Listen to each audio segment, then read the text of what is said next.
Hi, good morning, good afternoon. My name is Karen Scurry, and I'm with the Federal Highway Administration. I'd like to welcome you to the annual webinar sponsored by the Crash Modification Factors Clearinghouse team. This year's webinar will focus on the right fit, finding and applying the right CMF for the job, and will feature 3 presenters.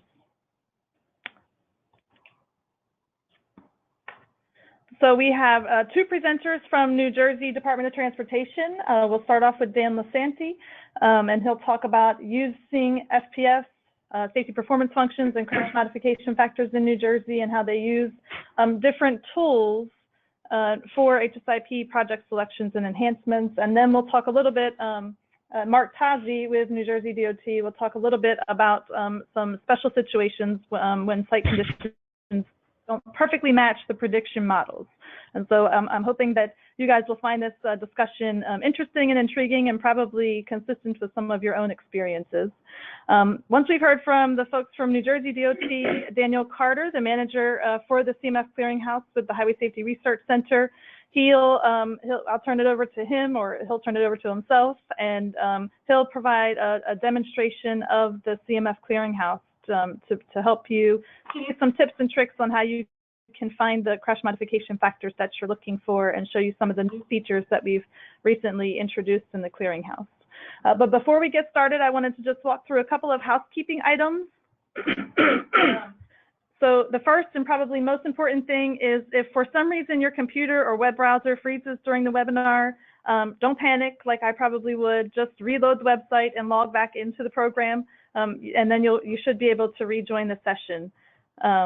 You'll note that all of our phone lines, or all of your phone lines, are muted during the webinar. We're expecting quite a large crowd today, and so by muting your audio, that allows us to cut down on any confusion and background noise. As an attendee, you have a control panel in the upper right corner of your screen that collapses and expands by clicking the red arrow. So if that control panel is in your way, you can click the red arrow and it will collapse. And then if you want to open it back up, you can do that by re-clicking on that red arrow. So even though you're muted, you'll have the ability to ask questions by entering them in the chat box that's in that control panel. Similarly, if you have a problem during the webinar, you can also enter it there. And so we'll be monitoring those questions and respond to you if possible. And so if you have questions during the webinar pertaining to any one of the presentations, I would encourage you to type those questions in the box as we go along. It would be very helpful to us if you could direct those questions. So if your question is for Dan Lasanti, you could put Dan. If your question is for Mark, you put Mark. If your question is for Daniel, you can put Daniel, just so that we know who that question is directed to and we don't have to do any guessing. I also wanted to let you know that we are recording today's webinar, and we will post that recording and written responses to the Q&As on the CMF Clearinghouse website, hopefully before the holidays. And we'll send a note out to our user list to let you know that that information is available. And I think that's all I have to cover on the housekeeping items. And so now I'm going to turn it over to Daniel for a poll question, and then he'll go ahead and introduce the New Jersey team. Well, great. Thank you, Karen, and welcome to everyone. We'd like to ask a quick poll question just to get a sense of how many people are here. So if you would, you're going to see a poll on your screen. If you would just give your response about how many people are attending the webinar with you. Maybe it's just you on your computer, but I know that we sometimes have participants that gather around a conference room, and this just helps us get a better idea of the count of folks on the webinar today. So if you just take a second and give us your response. All right, great. I think we heard from most everybody here, so thank you for that. All right, well, we are really pleased to welcome New Jersey DOT staff, Dan, Mark, to the webinar today. Really great to have them here. And so they're going to be bringing to us, as Karen mentioned, their experiences using CMFs, SPS, processes that you would find in the HSM, the Highway Safety Manual, in their work in New Jersey. And I appreciate them bringing this. This is something that they've told me that they're still learning. They've had some good experiences, some good training, and they're really made some good progress in terms of how they're doing things. And they're going to bring that to us today.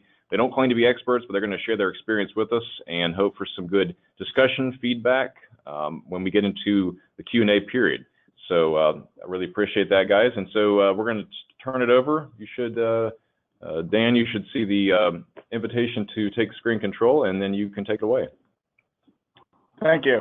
Hello, everybody. The first topic I will talk about is the use of SPFs and CMFs in New Jersey. First, let me mention some facts about New Jersey. New Jersey is the most densely populated state in the country. 90% of New Jersey roadways are local.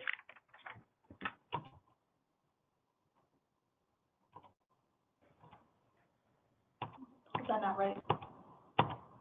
Sorry, this was started way ahead of time. There we go. I'm going to start over. First, let's mention some facts about New Jersey. New Jersey is the most densely populated state in the country. 90% of New Jersey's roadways are local. 2/3 of overall crashes happen on local roadways. That is why 60% of our HSIP funds should be dedicated to our local entities. The local governments are responsible for managing the contracts for local projects. They apply for the proposed projects through the MPOs to the DOT. Most of New Jersey is urban, suburban. New Jersey incorporated the data-driven tools to help prioritize the projects because we have in this small state 21 counties and 565 municipalities.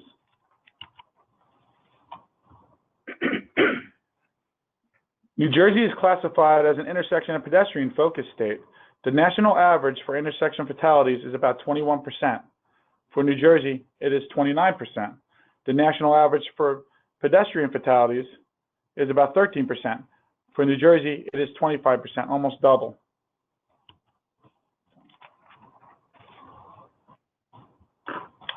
Around 2008, New Jersey began to experience considerable reductions in staff due to early retirements. This resulted in a lack of understanding of HSIP requirements and impeded HSIP performance. Some examples of the impacts are shown here. New Jersey was obligated in less than 25% of New Jersey's 24 million annual HSIP apportionment at that time. Project requests for HSIP fundings were not consistent with New Jersey's SHSP. New Jersey's practice was to limit HSIP expenditures to very low-cost maintenance work orders improvements focused on signs, stripes, and lines, addressing only one SHSP emphasis area of intersection safety. The consequence of all these issues was that as of 2008, New Jersey had a $90 million backlog of unexpended HSIP funds and was at risk of having HSIP funds lapse. This problem was compounded by MAP 21's substantial increase of New Jersey's annual HSIP apportionment.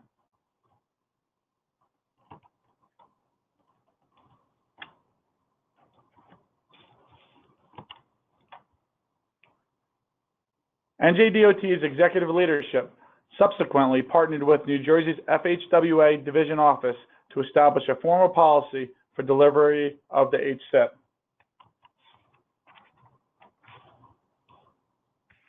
With the large increase in funding under MAP 21 and a substantial backlog of funds at risk of lapse, New Jersey recognized that there was a need for a new approach with respect to New Jersey's HSIP. NJDOT's executive level staff worked with the division office to develop New Jersey's first HSIP manual. The manual clarified New Jersey's policies and procedures for New Jersey's HSIP program.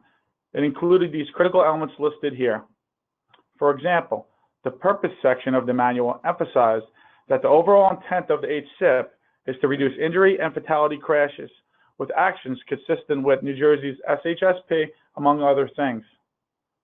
Now I'd like to turn the discussion to item number 4 regarding HSIP project development and the inclusion of the HSM. New Jersey recognized that it would be beneficial to advance more substantial safety projects beyond signs, stripes, and lights.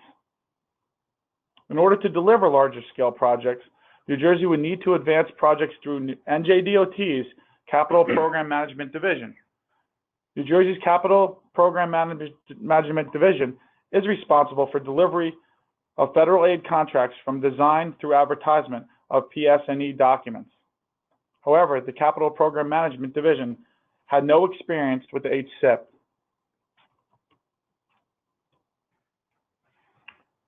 In an effort to ensure that the HSIP projects in Capital Program Division maximize safety benefits, NJDOT required the use of the HSM predictive methods to perform project alternative analysis with respect to safety.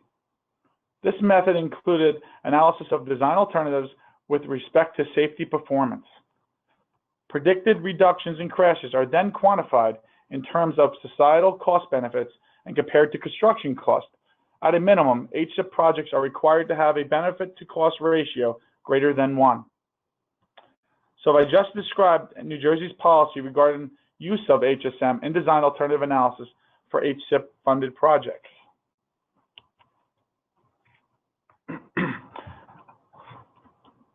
You may be thinking, that's great. So New Jersey has a policy incorporating use of predicted method to analyze design alternatives for HSIP projects. I guess the engineers and planners were happy that executive leadership chose this route and were eagerly awaiting for the opportunity to apply these tools. Not so fast. I wish that were the case. But having this as a policy was only the first step. The unit's first effort involved getting the word out. Since the manual was newly written, we hosted meetings with upper-level managers informing them of changes to New Jersey's HSIP implementation. We highlighted the inclusion of the HSM for decision-making and offered a series of training courses on the HSM. As you can imagine, not everyone was happy to hear about this new policy. Several project managers were worried that the consultant community would not be equipped to perform the required calculations. We realized that training on the use of the HSM was needed. We began with the HSM Light course, inviting all NJDOT program and project managers so they would have a basic understanding of what the HSM is and why it is beneficial. The next step, with support from FHWA's Resource Center, was to offer the HSM multi-day course. This course included attendees from NJDOT Project Management, along with NJDOT pre-qualified design consultants. The course was the precursor to the current NHI courses on the HSM. Once the projects began to come in, we realized that while we had completed the HSM training, there were nuances to utilizing the HSM that were not always obvious to us. For instance, how do you apply the HSM when your site isn't a perfect match to the scenarios in the manual? With this in mind, we reached out to the New Jersey Division Office and Resource Center for extra assistance. We gathered a list of project-specific HSM questions, and we met monthly for several months with Division Office Safety Engineer and the Resource Center for workshops analyzing practical HSM examples. This was extremely helpful to us in developing our competence and confidence in utilizing the HSM tools. NJDOT initially applied the HSM requirement to projects under state jurisdiction. Since approximately 60% of New Jersey's HSIP funds go to roads under local jurisdictions, we realized that the overall benefit of this data-driven safety analysis was compromised if we did not include the rest of the program. With this in mind, we updated the manual to include projects funded on local roads. With this change in policy came the need for yet more training for our partners. We have been most fortunate to utilize FHWA's Resource Center along with support from our division office for assistance with this endeavor. You now may be wondering about how or if New Jersey has a policy regarding the HSM with respect to planning. With respect to system planning, New Jersey's policy historically has been to screen and prioritize based on equivalent property damage only average crash frequency. NJDOT recognizes that this approach has limitations. So in 2015, NJDOT applied for and was awarded a STIC grant to purchase the license and service units for AstroWare's Safety Analyst software program. Our vision is to use this tool for future network screenings of crash locations from a planning aspect. As stated earlier, New Jersey is the most densely populated state in the country, and we experience considerable seasonal changes which affect travel and safety. As a result, New Jersey realized that New Jersey-specific data was warranted in order to broaden New Jersey's policies and procedures for the use of the HSM. With this in mind, New Jersey currently has an effort underway to verify the accuracy of SPF models for New Jersey's conditions, and if necessary, develop New Jersey-specific SPFs.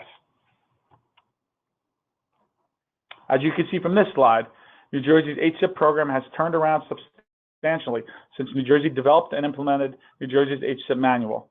Obligations have increased substantially, and most importantly, thanks to the incorporation of the HSM in decision-making, we have confidence that the HSIP funds will help achieve the overall goal of reducing serious injuries and fatalities on all of New Jersey's roads.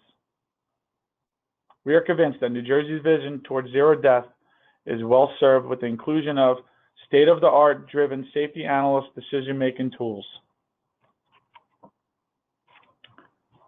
Now we'll talk about spreadsheet CMFs, clearinghouse CMF, and SPF use.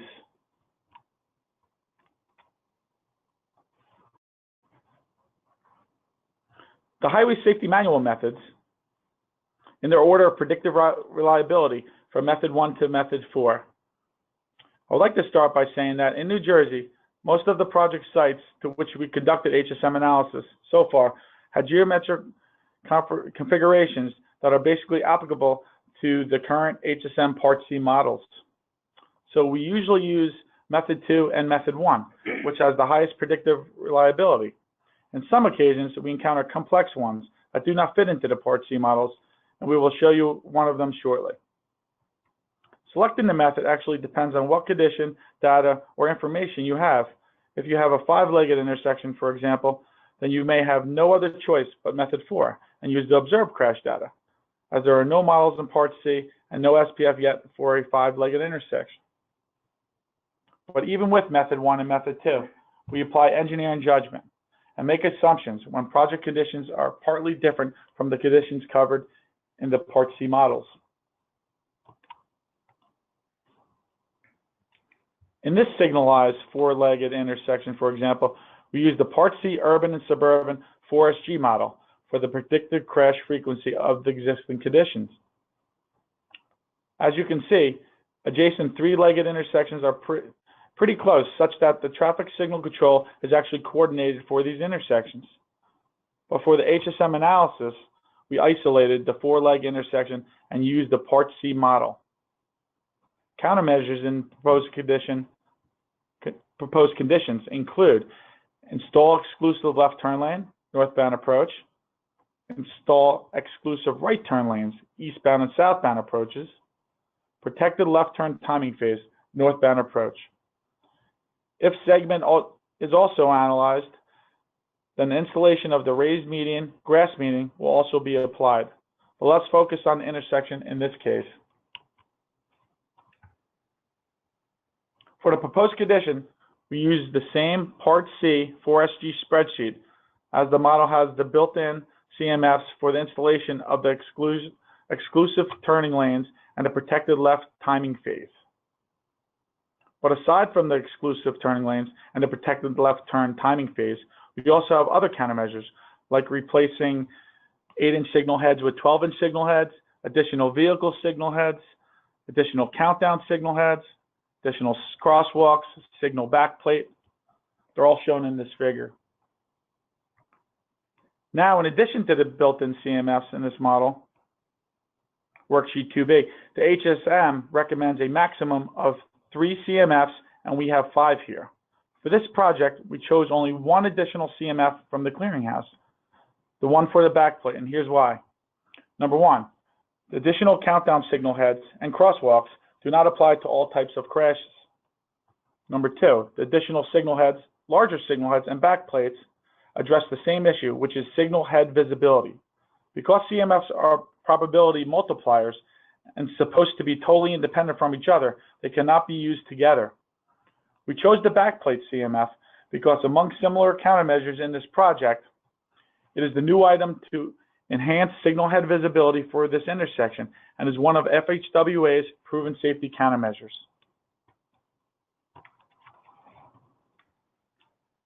For 2019, which is expected first year after construction, and using the Part C spreadsheet for the existing condition, the FI is 1.8, the PDO is 3.4, for a total of 5.2 crashes in terms of severity. For the proposed condition, first we use the Part C spreadsheet for the turning lanes and protected left turn timing phase, which results in FI of 1.5, PDO of 3, for a total of 4.5 crashes. To this result, we further multiply the backplate CMF of 0.85 for the final crash frequencies of the proposed conditions. FI of 1.28, PDO of 2.5, and a total of 3.83, as shown. Then the reductions in crashes are monetized for the economic appraisal. Most likely, there is an annual growth in the AADT such that the crash frequency calculation process is repeated for each year of the countermeasure service life. In this case, repeated 20 times, since in New Jersey, we assume a 20-year service life for a backplate. Next, I will present a sample of the situation where the exact fit SPF was not available for a six-legged intersection.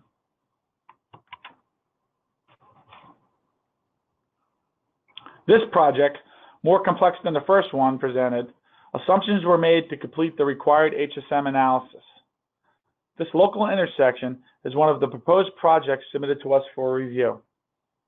Understandably, with the intersection geometry, right-angle crashes is predominant at this location.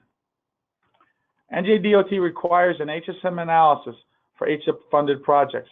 However, the current Part C spreadsheets do not have a model for six-legged intersections.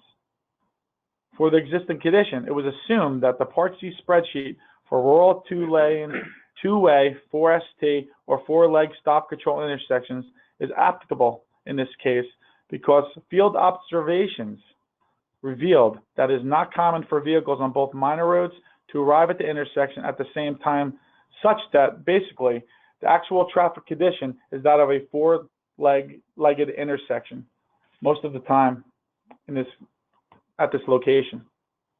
Although we expect a little bit higher crash frequency, in view of those times when vehicles on both minor roads arrive at the intersection at the same time, we consider the assumption acceptable.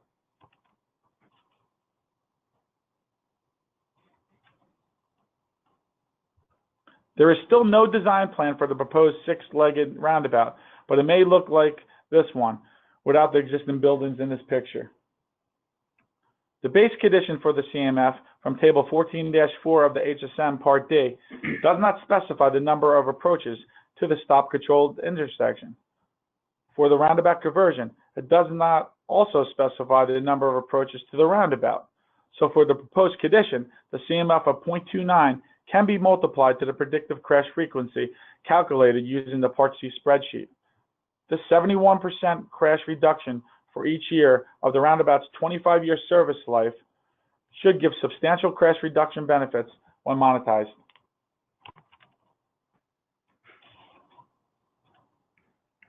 The roundabout is estimated to cost $1.5 million. The total crash reduction benefit in 25 years using the roundabout CMF is calculated to be approximately $5.4 million in 2017 dollar value.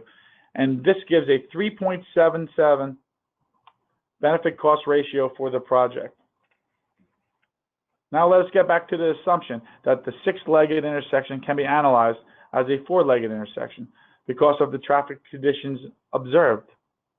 Although we expect a little bit higher crash frequency, if a Part C model was available for a six-legged intersection, we believe the expected higher crash frequency will not be substantial to bring the 3.77 benefit cost ratio below the 1 value, such that the project would still be considered economically feasible.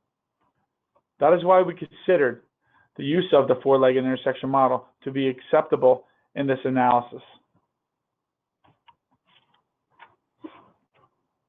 However, more recently posted roundabout CMFs in the clearinghouse have three-leg or four-leg intersection as the base condition. Since we have a six-leg intersection, one may have some doubts if it is really appropriate to use the roundabout CMFs. So for the proposed condition, we tried the HSM method 3, which makes use of the safety performance function, or SPF, for roundabouts, instead of a roundabout CMF. The proposed roundabout will have 6 approaches, while we only have roundabout SPF up to 5 approaches. Again, assumptions were made to complete the required HSM analysis. It was assumed that the SPF for a 5-legged roundabout can be used for the proposed 6-legged roundabout. With more vehicle conflict points, it is expected that more crashes will occur in a 6-legged roundabout, but there is no SPF for that as of yet. Assuming that the injury component includes fatal injury in this SPF, the PDL component can be determined as just the difference between total crashes and the injury components.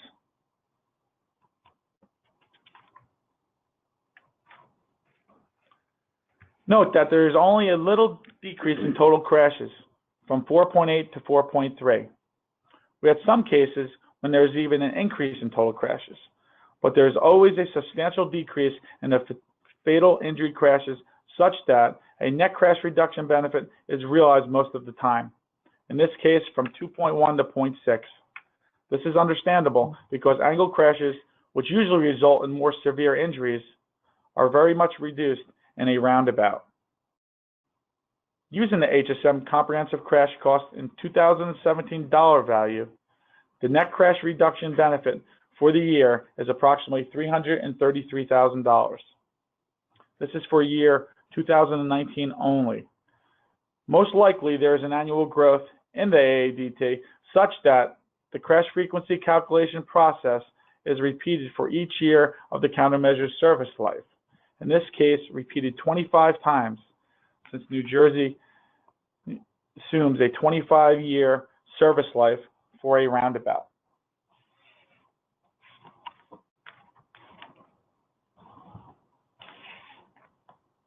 The roundabout is estimated to cost $1.45 million. The total crash reduction benefit in 25 years using the roundabout SPF is calculated to be approximately $5.2 million in 2017 dollar value, and this gives a 3.57 benefit cost ratio for the project. Now let's get back to our assumption that the 5-leg roundabout SPF can be used to calculate the crash frequency for the 6-leg roundabout. Although we expect a higher crash frequency if a 6-leg roundabout SPF was available, we believe the expected higher crash frequency will not be substantial to bring the 3.57 benefit cost ratio below 1, such that the project would still be considered economically feasible. That is why we consider the use of the 5-leg roundabout SPF to be also acceptable in the analysis. This slide shows the comparison. Note, the benefit cost ratio using the roundabout SPF is only 0.2 lower than the benefit cost ratio using the roundabout CMF, 3.57 compared to 3.77. One last thing. When making assumptions that deviate from the standard HSM procedures and conditions, proper documentation has to be done. It will be very helpful in the future when reevaluation is needed, because it will show how the decision was arrived at for the chosen countermeasure alternative. An HSM Part C model for 6-leg intersections may become available in the future. An SPF for 6-leg roundabouts may also become available in the future. But these were not available at the time that these calculations were made. So it is very important to document the assumptions made in arriving at the HSM analysis result. Thank you. Now I'm going to pass this on to my colleague, Mark Tozzi. Take it away, Mark. Thanks, guys. I want to mention one thing. This is Daniel. As New Jersey is doing a little handoff there. For those on the webinar, if you've got questions on any presentation that you see here, you can go ahead and type those into the question box on the sidebar, and those will come in to us, and we'll be able to address that, or Mark or Dan can address those during our Q&A period at the end of the webinar. So go ahead and submit those, and we'll be compiling them and be ready to tackle those when we're done with the presentations.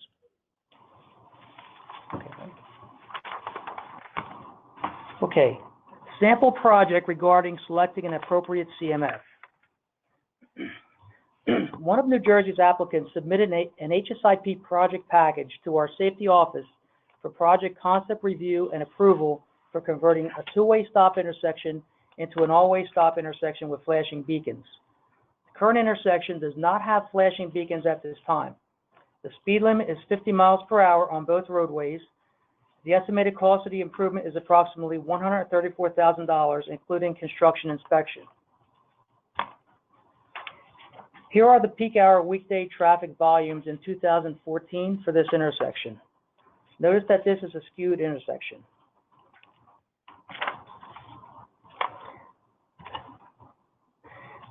If you look for a CMF in the clearinghouse under intersection traffic control, this is what you will find. If you look further into convert minor road stop control to all-way stop control or install a traffic signal, you will find the following choices. As you can see, there are many CMF choices to pick from. These CMFs all have studies associated with them, and you need to match your base conditions as closely as possible to a CMF in the clearinghouse. Also, remember to look for the highest star rating when choosing your CMF. The higher the star rating, the higher the quality or confidence in the results of the study. In New Jersey, we require that whenever installing a traffic control signal, the engineer or applicant needs to consider roundabouts for the location and explain why the roundabout option may or may not be the best option. In the cover memo for the project, the applicant compared CMFs for all-way stops, roundabouts, and traffic control signals. They compared the CMFs for the three countermeasures, and they explained that traffic control signals and the roundabouts show a lesser crash reduction than the all-way stop with flashers and will result in a much higher cost. They explained that a formal alternatives analysis was deemed unnecessary, and the proposed improvement of installing a four-way stop with flashers was identified as the countermeasure with the greatest safety benefit.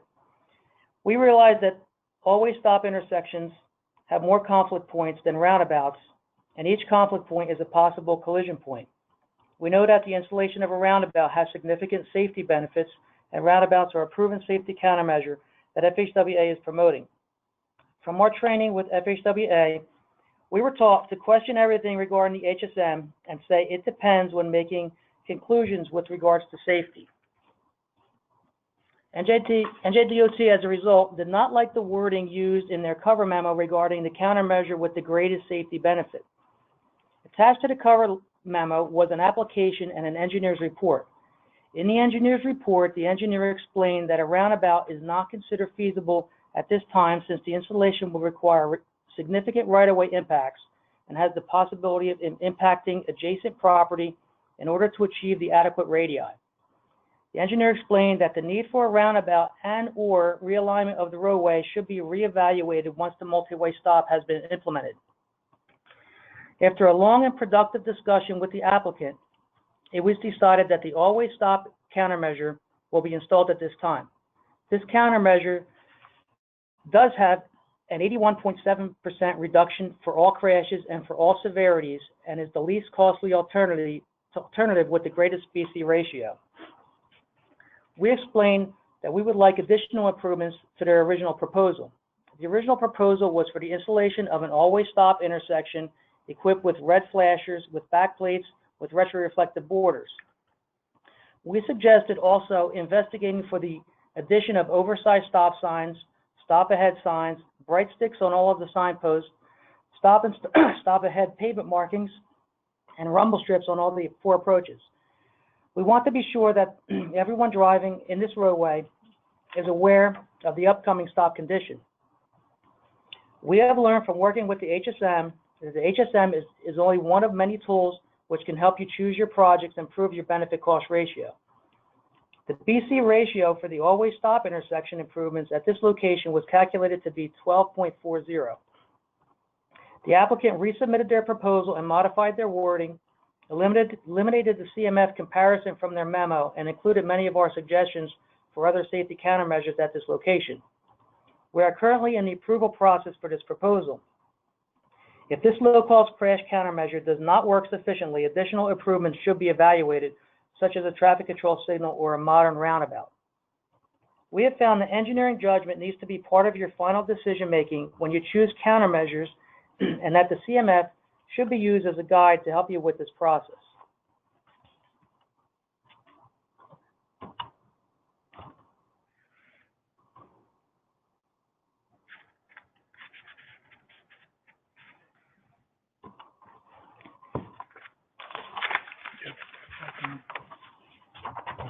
Touch the screen. Okay, now we're going to talk about how a CMF for signal head backplates was used to weigh the cost and the benefit of implementing backplates on a wide scale.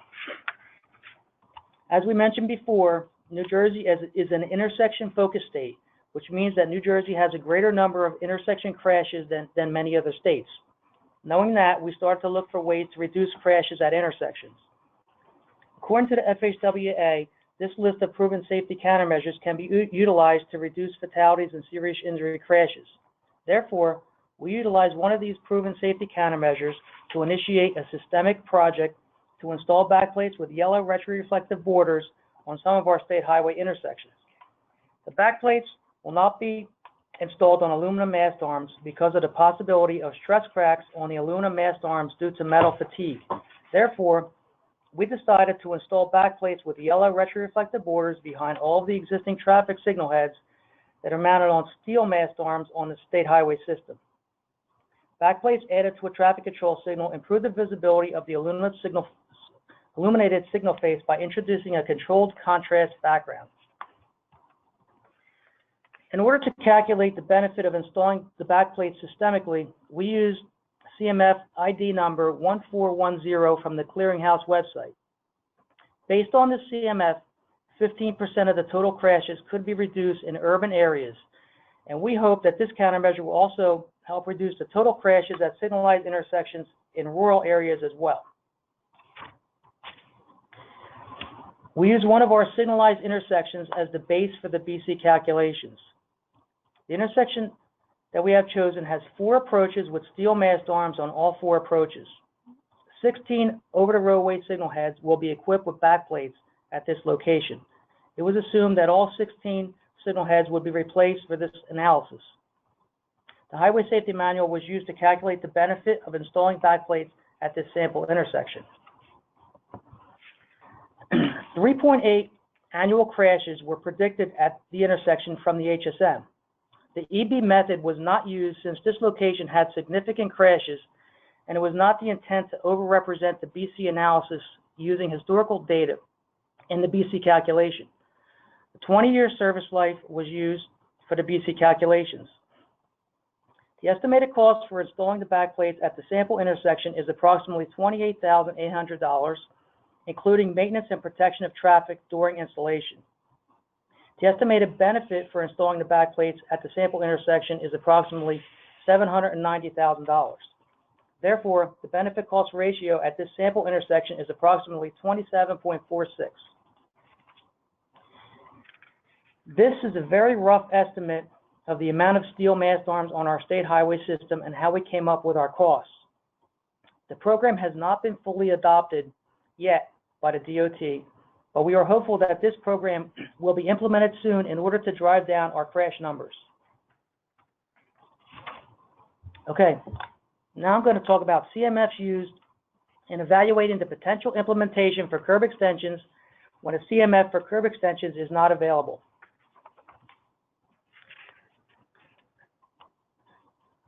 One local safety application was submitted requesting HSIP funds to implement pedestrian improvements at 3 intersections. New Jersey is an intersection and pedestrian-focused state, and pedestrian improvements are difficult to justify by using the HSM. In this case, one of the main proposed countermeasures was the installation of curb extensions. Curb extensions extend the sidewalk or curb line out into the parking lane, which reduces the effective street width. Curb extensions improve the ability of pedestrians and motorists to see each other. The combination of curb extensions and median refuge islands narrow the roadway, reduce the pedestrian crossing distance, and reduce the time that pedestrians are in the street. The benefit of all good pedestrian countermeasures, such as curb extensions and median refuge islands, are sometimes difficult to quantify. However, in New Jersey, we need to find ways to quantify improvements for pedestrians since we are a pedestrian-focused state. The local application included one of these CMFs from the Clearinghouse website. Even though the CMFs are not specific for curb extensions, they use these types of CMFs to quantify the benefit of increasing triangle sight distance with the installation of the curb extensions. We found this approach to be very creative, and this is the type of process that we want to implement when we do not have a perfect match of a CMF to our base conditions. However, it is always recommended to read the actual CMF study to determine if it can be applied to your particular situation. Thank you. All right, great. Thank you, Mark and Dan. Appreciate you sharing your experiences there and the different processes that you use in New Jersey, and how you're using a lot of the information that we talk about when we talk through using CMFs and applications and that sort of thing. So be happy to hear your thoughts as we go into later on some question and answer. So if you've got questions for New Jersey, please go ahead and submit those through the chat box there in your sidebar, and we'll tackle those in just a bit. All right. Well, as Karen mentioned, I'm going to take some time here to talk through a bit about, I've just called it Finding What You Need on the Clearinghouse. Didn't have a great title for that, but basically one of the things that I've heard, I think Karen, you've probably heard, is that people say, well, the CMF Clearinghouse, it's a really great resource, a lot of good information on there, but it's a lot of information, and so one of the things that we know is a need is just to help people understand how to use the Clearinghouse, how to use the functionality that's there, and how to look through and interpret search results to really figure out what kind of CMF that you want to use for your safety project, like a lot of the examples that New Jersey staff just highlighted for us. Should we? Am I showing? Yes. Okay. All right. So I'm just going to walk through some different topics and show on the Clearinghouse sort of how to handle these, and I'll be happy to also take questions if you want to submit those and talk about things after that. So I wanted to start out by talking about searching. Of course, it's really the first thing you go about doing here, and we've got the search box there on the front page. Just a few things to mention there. So the way that the Clearinghouse is arranged or structured is really so that you would search by the countermeasure name. So, for example, New Jersey was looking for back plates or a roundabout conversion, that sort of thing. So that's the way that you would go about searching on the Clearinghouse. So it's not really intended for you to search in terms of some kind of general topic. I know that comes up sometimes, that people want to use the Clearinghouse and search pedestrian for getting to get any kind of pedestrian safety improvement knowledge, that sort of thing, or run off road or something like that. So sort of a topical area search. It's not really going to give you the fullest, the best set of results for that. So I just want to mention kind of what would be the effect of that. So if you look here on the front page, you have the box to search for, and then there's a pull down here that says what field in the database it's going to search, and by default it's the countermeasure name. That's really the way that we know that most people are using this, is to search something particular like backplate. You could also search in other fields of the database, such as the study abstract. So this would be something where if you knew that if you wanted to search for a particular word that might have appeared in a study abstract, you could use that field in that way. You could look for the study citation. This might particularly be useful if you're looking for a particular author and trying to find some studies by that author. You could search for a single CMF ID. I heard New Jersey reference to, I think it was the backplate CMF, you referenced a particular ID number, and you could search by that. But if we're here in the default search and you did put in pedestrian, let's just take a look at what the effect of that would be. So we see in the search results here, we've got 79 CMFs. This looks like, okay, great, I got some results here. I put in pedestrian, got results. And certainly you do see in various categories that we do see results coming up here. And so if I expand some of these, we'll get things like a flashing yellow arrow. We've got a pedestrian countdown timer. Of course, we've You're going to see some things come up in the pedestrian category. So pedestrian signal and various other things here. These are entries in the database that have the word pedestrian appearing in the countermeasure name, perhaps, as in this one here about install pedestrian countdown timer. Or it might be in the keywords that we as a clearinghouse team put in with all the entries. We try to put keywords in there that might help people find what they're needing. But really, this is not going to give you all of the CMFs, all of the countermeasures that are in the clearinghouse that address pedestrian crashes or pedestrian safety. It's simply giving you some of the ones that have that word pedestrian in the title or the keywords. So the same thing would happen if you, for example, put in runoff road or something like that. You would get some results. So I wanted to kind of talk through how do you search for something and be sure you're getting exactly what you're looking for. So first off, when we look at, maybe you've got some particular countermeasure in mind, so like the back plates or something else, maybe particular that you're trying to find a CMF to go with. And so I'm going to put in, well, I'll do it in just a second, but I want to mention the words that you use do have an effect. And in fact, I mean, when you put more words in your search query, you're going to get a narrower set of results. So in computer searching terms, we have an and in there between the words. So just to demonstrate the effect of that, so now I'll do it here. If I were to search for edgeline and simply leave it at that, I get 385 CMFs. And they're in these categories down below. I can expand those and search through them, but it ends up giving me 385 CMFs. If I put in edgeline width, so 2 words with, and it has that sort of that and in between them, so it's going to give me a result that have edgeline and width to it. I get a much narrower set of results. So I get 54 CMFs. So keep that in mind. You could run into situations where you actually put in too many words, and you'll end up with no results just simply because you've really over-constrained the search. It's looking for an entry that would have all of the words you put in, and it just doesn't come up with any. So I recommend using the fewest number of words that would get you to the topic or the countermeasure that you're looking for. So that's just tip number 1 there. But maybe you're looking to do something that's a little more broad. You want to sort of see what's in the clearinghouse. I mentioned the pedestrian. You want to see everything that's available for in the pedestrian safety sphere. So in this way, the way we've configured the clearinghouse to be able to let you do that is simply to conduct a blank search. So if you just leave the search box blank, and either hit enter or click on search CMFs, this will instigate a blank search. And what this is going to do is it's going to return the entire clearinghouse. I mean, this is everything that's in here. We've got just over 6,100 CMFs as of today that are in there. So what this is going to do is enable you to then use these categories, these expanding and collapsing categories, to kind of look through there. This is the closest, I would say, to sort of the idea of flipping through the book. So if we go down here and look at the pedestrian category, I can expand that. This one says subcategory none. That's because some categories do have various subcategories. There's not one for pedestrian. It's just all together. And then you can look through here to see what kind of countermeasures are available that would have CMF knowledge associated with them here in the clearinghouse.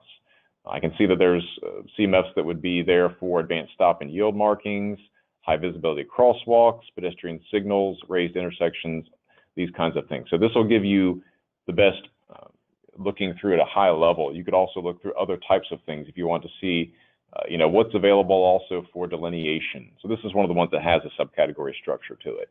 So we've got things about the visibility of the markings. So you have things like increasing retroreflectivity or making the edge lines wider. So this is a way you can look through the clearinghouse to see what's there, perhaps to get ideas for countermeasures you might want to do. And in particular, you might have a safety concern in mind that you want to use. You want to kind of tailor the results a bit to help narrow down and see what countermeasures are available, at least in the clearinghouse for that. And so to do that, we refer you here to the left side, to these filters. And I think a number of you have at least explored this to some degree. But if we come here, and I've got, again, my search results here, 6,100, this is all the CMFs in the clearinghouse. So I can now go to these filters and kind of bring that list of results down based on whatever it is I'm interested in. So I'll just do one here. If I expand crash type, you can see a lot of different crash types available. And perhaps I'm interested in a few crash types that I know are priority areas, maybe for the agency I'm working in or the particular site that I'm at. So if I just selected a few of these, like cross-median, head-on, and sideswipe, let's say. So some crash types that I know are occurring at the site that I'm at, click on the boxes there and filter the results.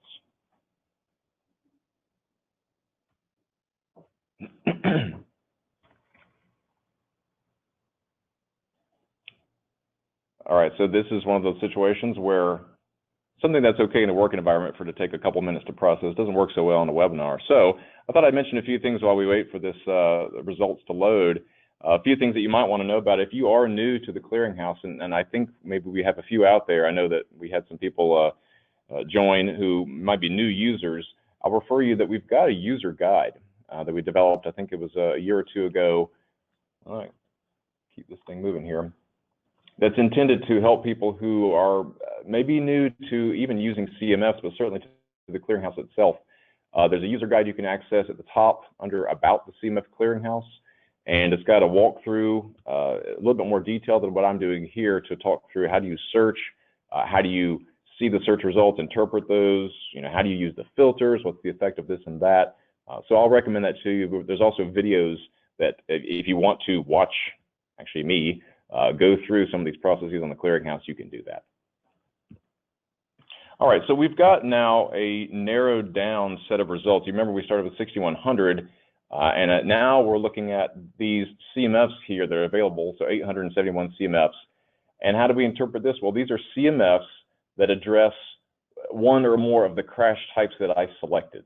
So cross-median, head-on, or sideswipe. So if we just pull down some of these, we can kind of go down and explore. Perhaps I know that I would like to look at signs as a treatment that I'd like to consider for this particular site or area that I'm in. So we can pull down the signs category to see what are the countermeasures that have CMFs that address these three types of crashes that I selected. So maybe I want to look at advanced street name signs. So I can go down here, pull that, and I see, okay, we've got a CMF here, and here we see why it's in this list of results, because it's for sideswipe crashes. So 0.897, so approximately 10% reduction in crashes. It's got 4 stars. So it's meant for all crash severities, but only for sideswipe crashes. So okay, this gives me information I can use then. I can apply that to the sideswipe crashes that have been occurring or predicted to occur at my site. I wanted to note one thing. So this is from a study by Gross et al.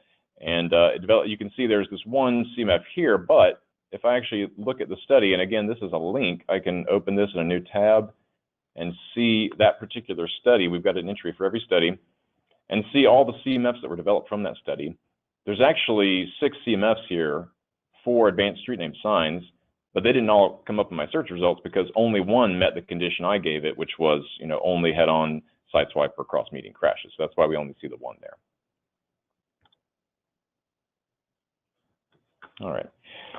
So that's a little bit about searching for countermeasures, just some tips on how to go about searching, how to bring down a large set of results to something that might be easier for you to go through or help you get to the topic area that you're interested in. But I want to talk through also selecting an appropriate CMF. So let me back up here to the home page. And one thing I wanted to encourage you is that as you look at CMFs that come up in your search results, really look at the details about each CMF. So there are some very important things that you want to look at, certainly, and I'm going to go to these recently added CMFs here on the front page, just as by way of example. So I'm going to look at the details for this one particular CMF that has to do with cable median barrier. And just I want to point out some things that you really need to be paying attention to. So crash type and crash severity, this is very important because the CMF may address all types of crashes, or it may be like this one only addressing the fatal and serious injury crashes. It might address rear end crashes, or it might address all crashes. So you want to be paying attention to that. And I think you saw New Jersey doing that in their example. And then the other thing I want to mention to you as we look here at this details page is also pay attention to the type of site conditions that are shown for this particular CMF. It's freeways, they're divided by median. We see a range of traffic volumes here. So you want to look at these details about the CMF to make sure that it's going to be appropriate for you to apply that to the site that you're that you're dealing with. For example, this one being on freeways, pretty, some of them ranging up to fairly high volumes. I would have some hesitation, of course, about using this on a much smaller street and, smaller functional classification that you might want to look at, for some reason using cable median barrier at. You'd want to make sure that this was developed for freeways, so the effect could be different on a non-freeway road. The other thing I wanted to mention, and New Jersey folks did a really nice job of highlighting what we've got here on the clearinghouse in terms of the star rating. I think a lot of people have at least seen that, and I know you look for higher stars.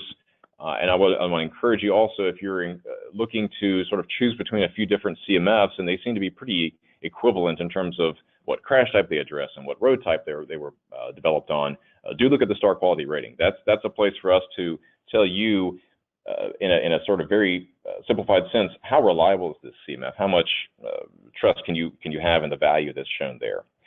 So I want to, just by way of example, do a search here, kind of look at some results that we would get. I'm going to search for left turn. I'm interested in the effect of a left turn lane. So I'm searching for left turn, a left out lane, just to kind of give myself just a smaller set of words, maybe a larger set of results to deal with. And I'm interested in the actual left turn lane itself. So that would be under intersection geometry and subcategory turn lanes. A lot there, and I'm just going to pick one. There's a lot of different studies that have been done, as you can tell, on left turn lanes, but I want to just highlight one here at the bottom. There's provide a left turn lane on one major road approach. I'm just going to use that as sort of my example here. So in the summary, we see, there's the star rating, there's which crash type it addresses, what's crash severity, and the area type. You see all that there in the reference for the study. So you want to look and see, okay, compare these and see which one is appropriate for the area you're working with. But sometimes, as we see here in the second and third row, they look identical just based on what's being displayed here. So we see a 0.73 as the second row and a 0.76. They both have 5 stars. They both address all area types and all crash severities for urban areas, even from the same study.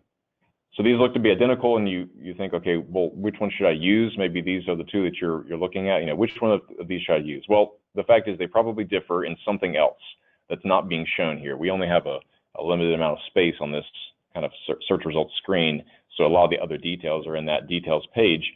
But as Karen mentioned, we've gotten some functionality in the past year to help you with this. And so if you click on these two and then hit compare, you'll see a separate window come up, and it's going to compare them side by side.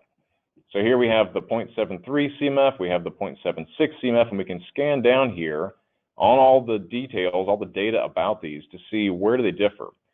And the way we've got this configured is that it's going to highlight places where they're different. And we can pretty quickly tell that the 0.73 was for stop-controlled intersections, and the 0.76 was for signalized. So it's a pretty clear difference right there.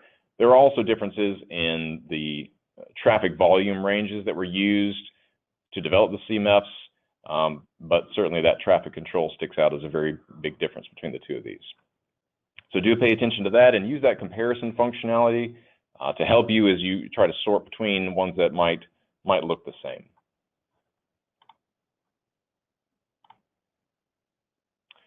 All right, and then I wanted to mention about dealing with search results, and I'm going to actually go back to that left turn example that we just looked at. So when I search for left turn, I get 341 CMFs. That's quite a few, and I know when we pulled down that intersection geometry, the turn lanes, there was a lot there. So again, I want to refer you, use these filters to your advantage to help you sort down through large sets of results.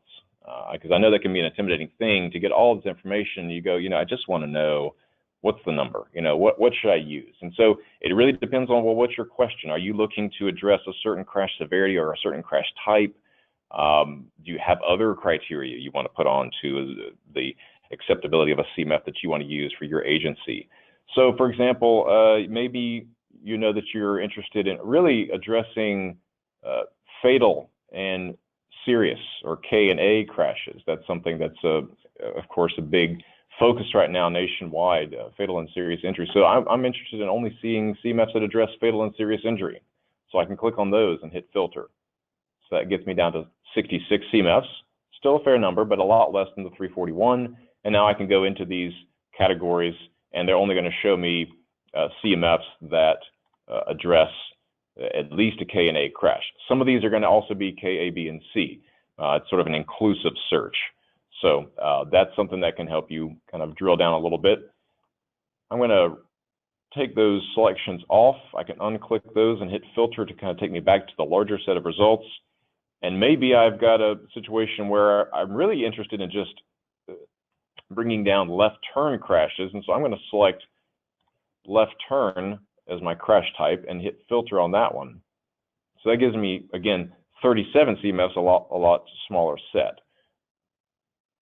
Take that off, get back to the bigger set of results, and do one more. I know that some agencies like to really only use those with higher star ratings. So maybe if you were looking for just CMFs that were 4 and 5 star rated CMFs, you could click those two and hit filter, and again, you're presented with a smaller set of results. So those are kind of general examples, but I wanted to just demonstrate how to use filters that's there for your use to try to help you drill down to CMFs that are more appropriate for your condition. All right.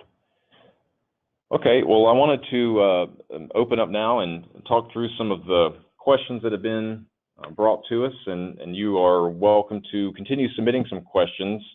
And I know some of these are for our New Jersey presenters. So if you guys are ready, I'm going to ask you, there's someone who submitted a question about does New Jersey use the predicted crash rate or expected crash rate? I know that those terms came up as you were talking. Sorry, my screen is scrolled off because thankfully you are submitting some more questions. If expected, what crash history do you use to weight your future condition? So Mark or Dan, could you take a stab at answering that for us? Yeah, I'll take a stab at it. Concerning our unit and the use of the HSM, we don't use the crash rates. What we do is we have network screening lists, which are developed: intersection, fixed object, corridor, bike, ped, and we identify potential safety project locations. At that time, one of our lists, only one of our lists take into account exposure, AADT. That's our corridor segment list. We don't use the crash rates. We use the predicted average crash frequency. When EB method is applicable, we use 3 years crash data for the motor vehicles, and we use the 5-year crash data for bike and peds. And that's what we do. So we don't use the crash rates per se, but when we're doing crash analysis and design exceptions, that's when crash rates are compared to statewide averages. But our projects, our HSIP projects, are driven from our network screening list. So that's how we handle it in New Jersey. Great. All right, thank you. All right, I've got a question here, just some things about the way we've got things structured on the clearinghouse. The question is, are the categories set? So you saw that the categories in the search results, signs, intersection, traffic control, that sort of thing, are those set, or will we be adding more in the future? We don't have any plans to add more. When we launched the clearinghouse, we had a slightly smaller set of categories, and that expanded a bit as we encountered other studies and various other authors that had written on topics that sort of required a different category to be added. But at the current time, I think what we've got, it seems to be covering everything that's coming out in the research. One of the things we did add was the subcategories. That's a more recent addition. And I would say that one, we might look to expand in a few more subcategories in the future. But right now, I think we're pretty well set. There's a question about the comparison feature. That was where I showed checking the box next to various CMFs and hitting compare. How many comparisons, or how many CMFs can you compare at one time? And it's 6 CMFs. So if you're looking to compare more than that, you might want to do it in a couple different sets. Or I didn't point this out here, but I'll show it right now. I know that some of you have discovered this capability, but if you do a search and have this set of research results, so back to our 341 left turn CMFs, you can export those results to Excel. And I know a lot of you are familiar with manipulating the data in Excel, working in spreadsheets. That might be something you want to do as well.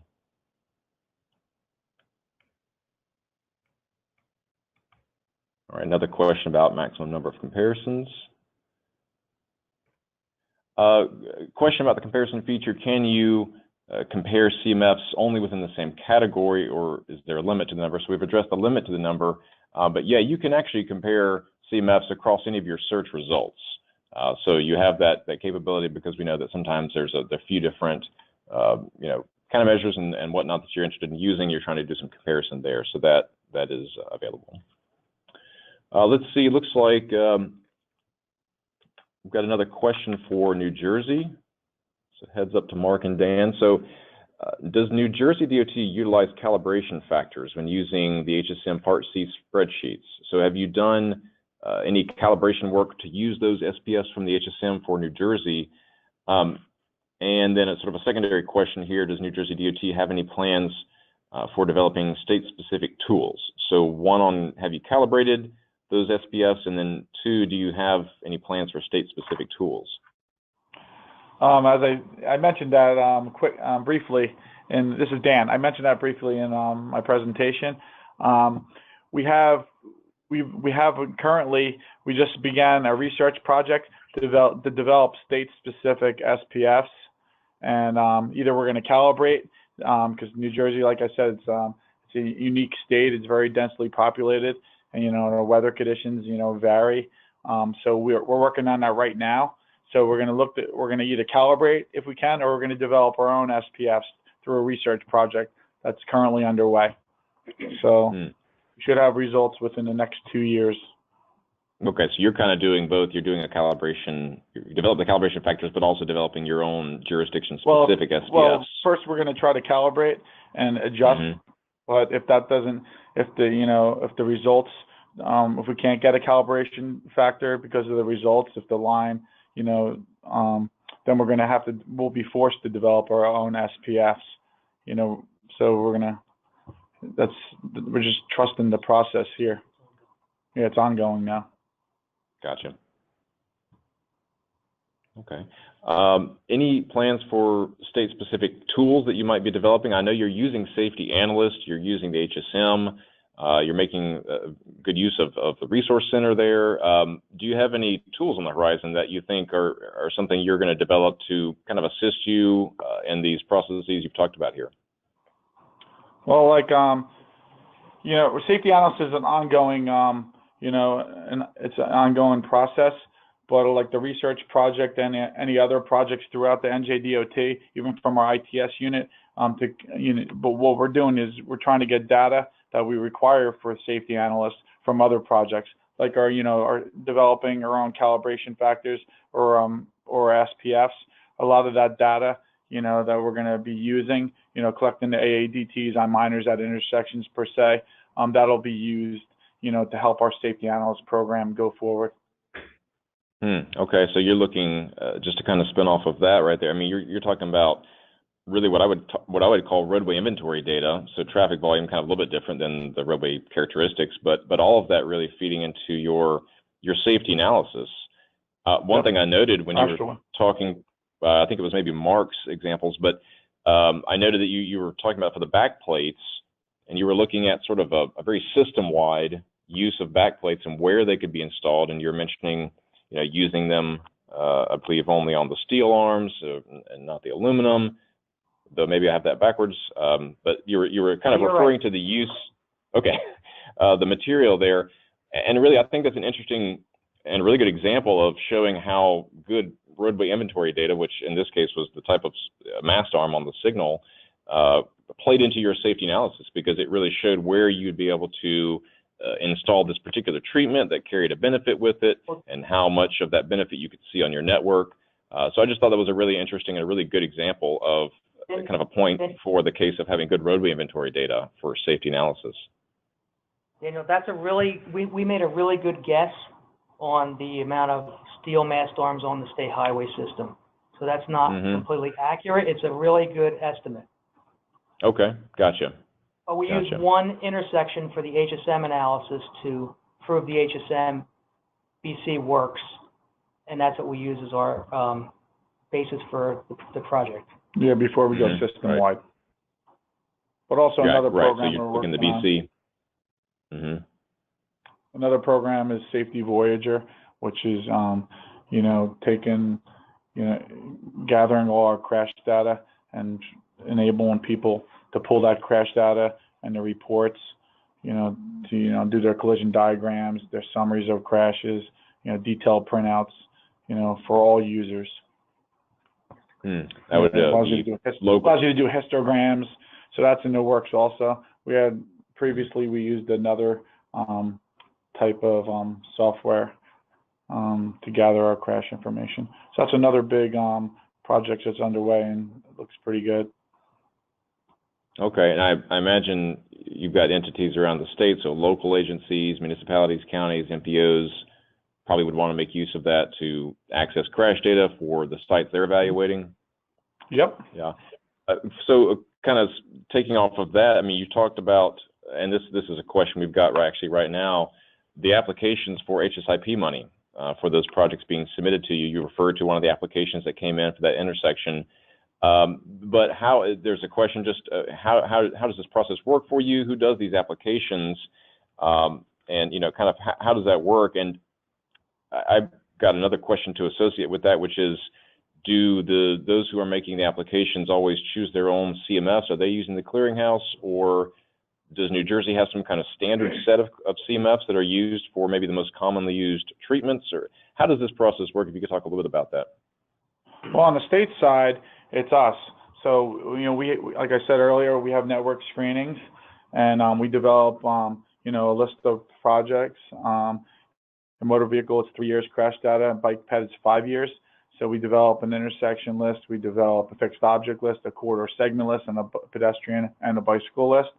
So we work off those projects, and we try to incorporate, we develop our own problem statements and projects, or we work with other projects that are going on at NJDOT, and we try to incorporate and get our work, and so we could all work as one, try to get our projects within theirs, bigger, broader projects.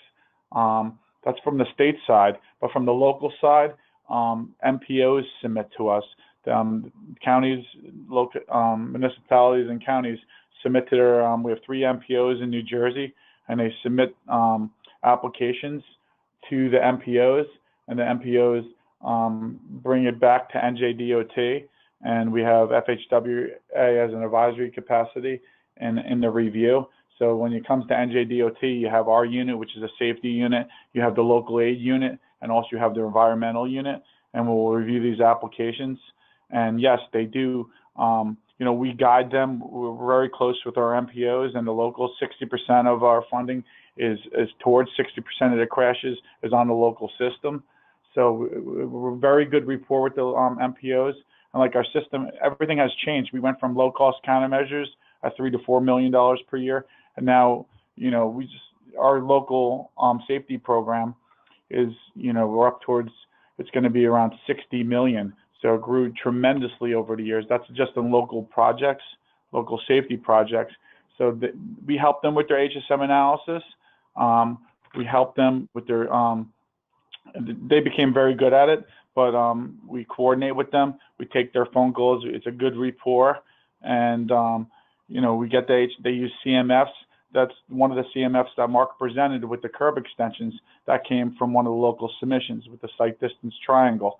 So we work it out with them. It's a very good rapport, and it works out well. So yes, they are using CMFs, and they are doing the HSM analysis, and they are very, they're getting very good at it. But we do assist them in any way we can.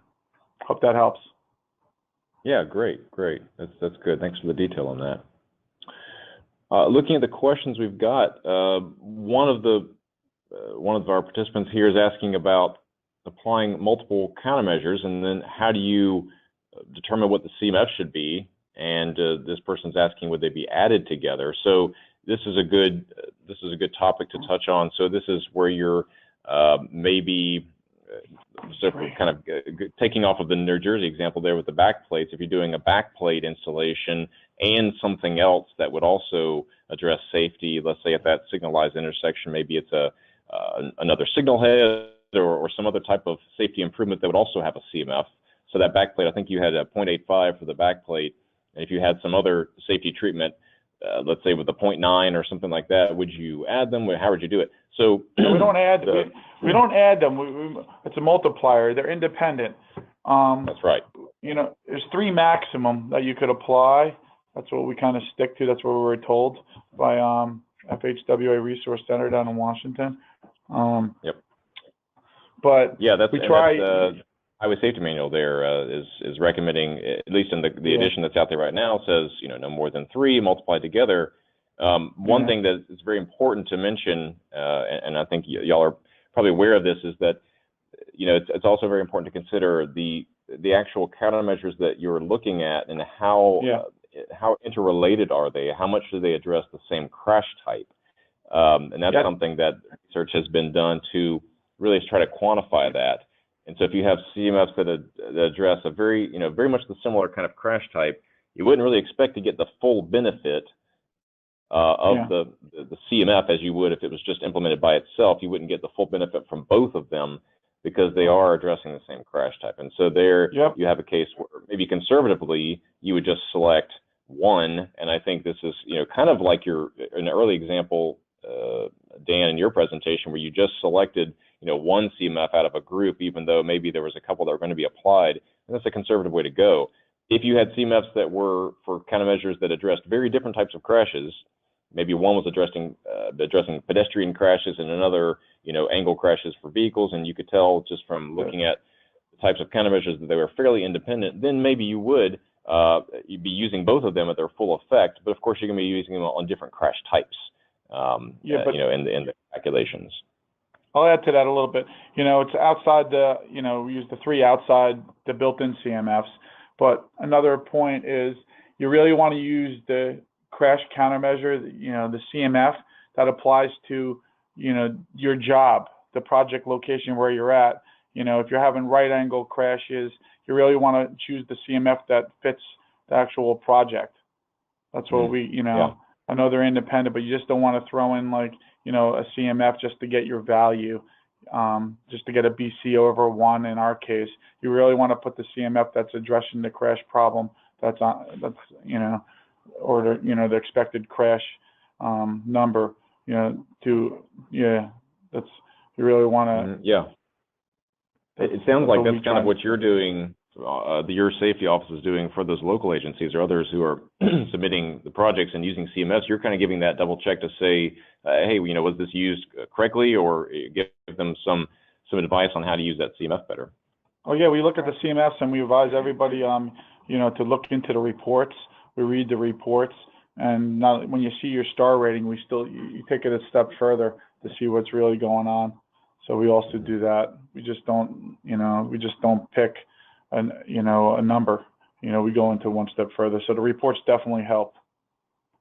That's great, and that's exactly as I was talking through how to use the clearinghouse, and that's exactly the kind of thing is getting away from just looking and seeing, hey, what's the best number, or what's just the number that's available here, into what's the CMF that's most appropriate for the site that I'm looking at, or the crash type I'm trying to address. So that's a great example. We've got somebody who's asking about the star rating. I mentioned that a little bit.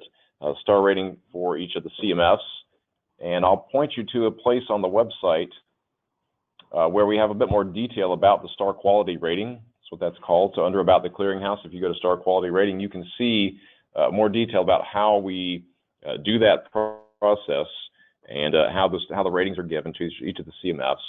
And I think even this person was asking who determines the star quality rating. So we've got a team of a group here that's doing the work for Karen Scurry's office, and so colleagues of mine at the Highway Safety Research Center, as well as VHB, are those who have been doing safety research for years, really those who are more used to doing modeling and statistical analysis and really know how to delve in and evaluate the rigorous nature of each CMF. And so those are the people who are providing these star quality ratings and giving their expert opinion on the reliability of the CMF. And we've got, as you can tell on the page, these categories, study design, sample size, that kind of thing, that does guide the process. And so it's as objective as we could make it to look at certain criteria, but there is also a level of subjectivity to say that this CMF was, excellent as compared to fair in this particular category.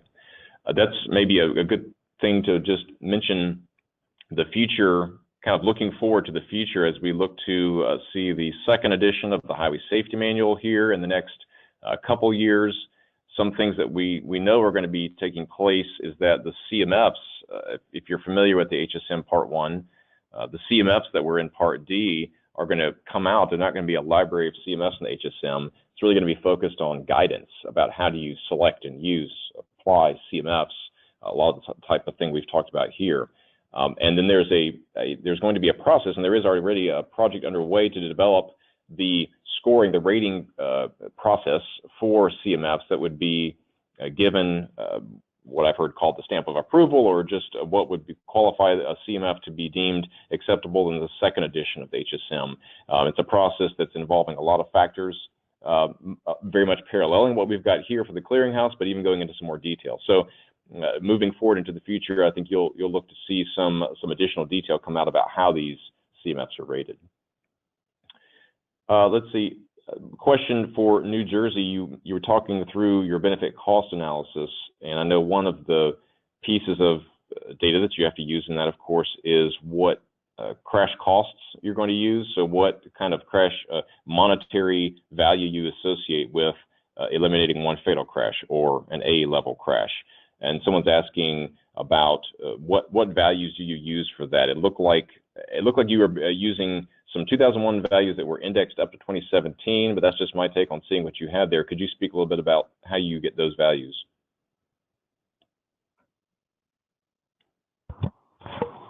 Yeah, we use the HSM, the crash cost from the HSM. Okay, so you're just using the crash costs that are listed there. Yeah, we go from the $2001. We use the comprehensive crash cost, and we put them in 2000, CPI and ECI. But we put them into, the 2017 crash cost numbers.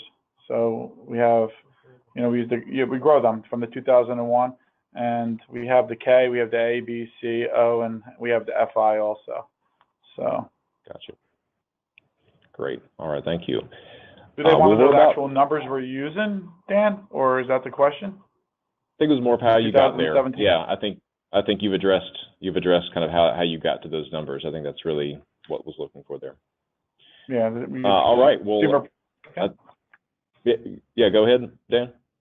No, I was just saying we use the consumer price index, the employee cost index, and we grow the numbers from 2001 to 2017, and we use the comprehensive crash cost. It's all from the HSM. Perfect. Thank you. Yep, no problem. Well, we've got just a few minutes left here. I'm going to turn it back, Karen, to you to give some final notes here and take us out. Great. Thank you, Daniel, and thank you for your how to use the CMF Clearinghouse demonstration, I'll call it. I think it's always helpful to get the refresh. I think you reminded me we've been going for 8 years strong with the CMF Clearinghouse, but we're continually making enhancements and adding new CMFs and features. So it's always great to have a refresh on how to use the CMF Clearinghouse. So thank you for that. I'd also like to thank Dan and Mark for their presentations. This was a unique opportunity for me. I actually got to sit across the table from them while they gave the presentation. I think that's a first for me in a webinar. So I thank you guys for sharing your experiences. I think that they will be very helpful for the others on the line to hear how you're applying SPFs and CMFs in real life scenarios. We teach one thing in training, but that doesn't always work out in real life, and I know other folks experience the same sort of challenges you do in applying the SPFs and CMFs. So thank you for sharing your experiences. I'd also like to thank all of the participants for taking time out of your busy schedules to join us today, and offer, that if you ever have any questions about applying CMFs or SPFs, or you need any technical assistance related to safety data analysis, whether that's, applying CMFs, developing a state CMF list, or any other CMF related issue that might arise, please let us know. Federal Highway has many resources available to support your data analysis needs, and that can range from a very simple question. Maybe you have one of these unique situations and you're just looking for some advice on how to handle it, or maybe you have something more complex that you could use a little more hand-holding through. Just ask. We have resources available to help, and we want to ensure that you're successful in your safety data analysis. So please keep that in mind as you move forward with your safety data analysis efforts. As a reminder, we will post the recording of today's webinar with the written responses to the Q&A session here on the CMF Clearinghouse website. We hope to get that up before the holidays, and Daniel, I believe we're going to try and send a note out to the participants and the CMF Clearinghouse listserv when that is available. That's right. Yeah, we'll send an email out. Okay, thank you. And then when you exit the webinar today, a brief survey will load. We would very much appreciate your feedback on our performance. We do a webinar every year, and we want to know, did we hit the mark? Is there something you'd like to see more or different next year?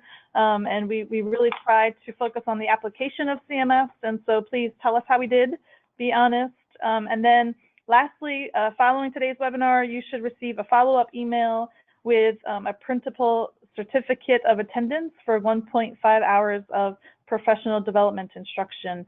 So if there are multiple attendees at your site, you can forward that link to the other participants so they can download and print the certificate with their name.